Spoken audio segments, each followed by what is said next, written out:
ভারতের Bush glide রি-এন্ট্রি vehicle একটি গভীর বিশ্লেষণ। আজকের ভিডিওতে আমরা আলোচনা করব ভারতের বুশ গ্লাইড রি-এন্ট্রি ভেহিকল নিয়ে। এটি যে শুধু ভারতের প্রতিরক্ষা প্রযুক্তির ক্ষেত্রে এটা গুরুত্বপূর্ণ অগ্রগতি তা নয়, বরং আমেরিকার এয়ার লঞ্চ উইংড হাইপারসনিক এবং চীনের হাইপারসনিক টেকনোলজি ভেহিকল 2 এর সাথে তুলনা করা গুরুত্বপূর্ণ।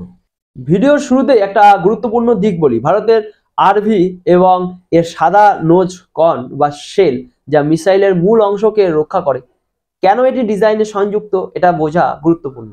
সাদা শেল বা নোজ কর্ন কেন গুরুত্বপূর্ণ?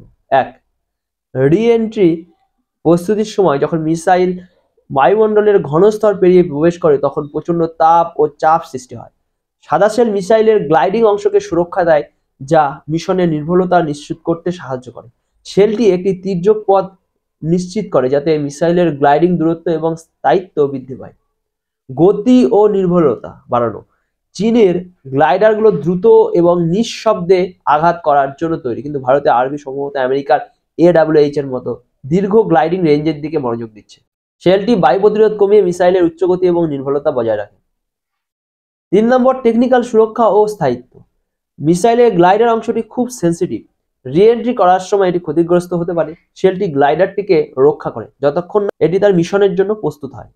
ভারতের আরভি এবং অন্যান্য দেশের গ্লাইডারগুলোর তুলনা যদি করা হয় তাহলে বলা যায় চীনের HTB-2 যার গতি প্রায় ম্যাক 20, স্থায়িত্ব কম, ডিজাইন সরাসরি লক্ষ্য বস্তুকে আঘাত করার জন্য।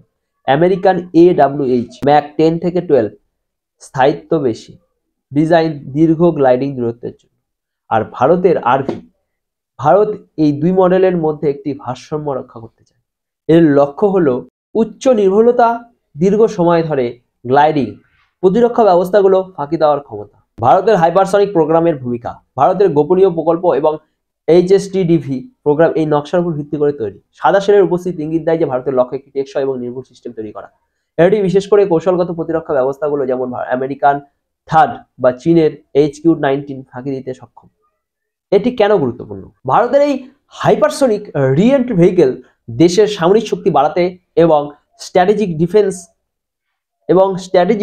ডিটারেন্স সুরক্ষিত রাখতে সাহায্য করবে। এর ডিজাইন কেবল একটি প্রযুক্তিগত চয়েস নয়, এটি ভবিষ্যতের যুদ্ধক্ষেত্রের জন্য ভারতের কৌশলগত প্রস্তুতির প্রতিফলন।